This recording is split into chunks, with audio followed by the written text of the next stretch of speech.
श्री बांके बिहारी के चमत्कारिक कथाओं में आपका स्वागत है। बात बहुत पुरानी नहीं है। वृंदावन में गोस्वामी बिंदु जी नामक एक भक्त रहते थे। वे काव्य रचना में परम प्रवीण थे। श्री बिहारी जी महाराज उनके परम आराध्य थे। अतः प्रतिदिन एक नवीन रचना श्री बिहारी जी महाराज को सुनाने के लिए रचते और सायंकाल में जब बिहारी जी के दर्शनों के लिए जाते तो उन्हें भेंट कर आते। उनके मधुर कंठ की ध्वनि दर्शनार्थियों के हृदय को विमुग्ध कर देती थी। कहते हैं श्री बिहारी जी महाराज से उनका सतत साक्षात्कार था। उनके बारे में अनेक घटनाएं आज भी वृंदावन वासियों में प्रसिद्ध हैं। उन्हीं में से एक घटना का उल्लेख हम यहाँ कर रहे हैं। एक बार बिंदु जी महाराज ज्वरग्रस्त हो गए थे। उनको बुखार आ गया था।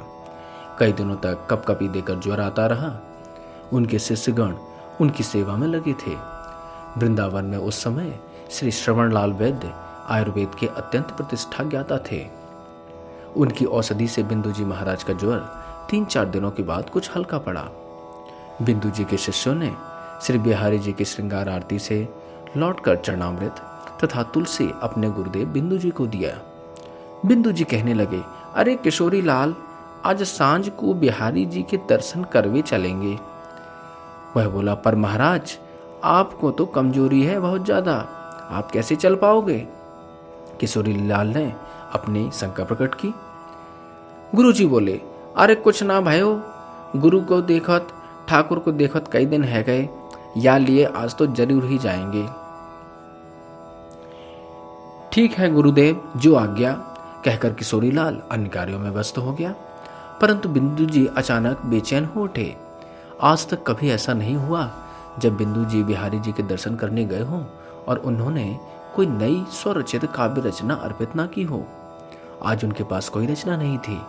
उनके कागज कलम लेकर लिखने का प्रयास भी उन्होंने किया। शारीरिक क्षीणता के कारण सफल नहीं हो सके। धीरे धीरे दोपहर बीत गई। सूर्य नारायण अस्ताचल की ओर चल दिए। लाल करने वृंदावन के वृक्षों के सिरोभाग पर मुस्कुराने लगी। तभी बिंदु जी ने पुनः किशोरी लाल को आवाज दी, किशोरी लाल, किशोरी लाल। हाँ गुरुदेव, हाँ गुरुदेव। ने एक पुराना चादर तो निकाल दे अलमारी में थे। किशोरी लाल समझ ना सका कि गुरुदेव को अचानक पुरानी चादर की क्या आवश्यकता पड़ गई। वह आज्ञा की अनुपालनता करते हुए अलमारी तक गया और चादर निकालकर गुरु जी के सिरहाने रख दी। चादर क्या थी, उसमें तो दसियों तो पैबंद लगी हुई थी। रज में लिथ रही थी। बिंदु जी ने चादर को सहेज कर अपने पास रख लिया। जब सूर्यास्त हो जाने पर बिंदु जी श्री बांके बिहारी जी महाराज दर्शन के लिए गए। निकले तो उन्होंने वही चादर ओढ़ रखी थी। तब वृंदावन में आजकल की तरह बिजली के बल्बों की जगमगाहट नहीं थी। दुकानदार अपनी दुकानों पर प्रकाश की जो व्यवस्था करते थे, बस उसी से बाजार में प्रकाश होता था। शिष्य लोग भी चुपचाप गुरु जी के पीछे पीछे हो लिए।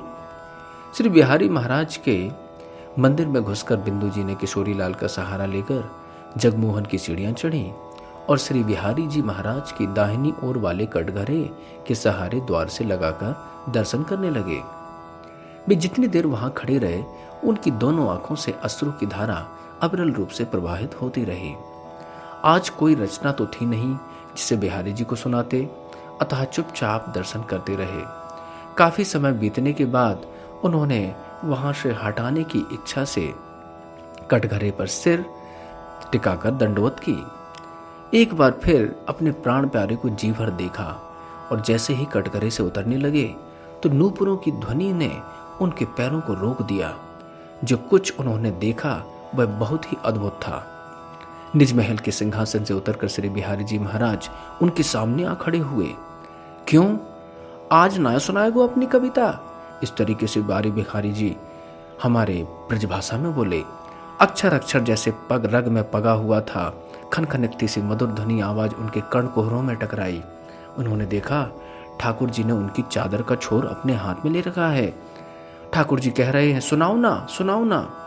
एक बार फिर आग्रह के साथ बिहारी जी ने उनसे कहा था। वह स्वप्न था या साक्षात, इसका निर्णय कौन कर सकता था। बिंदु जी तो जैसे आत्मसुधि को बैठे। शरीर की कमजोरी ना जाने कहां लुप्त हो गई।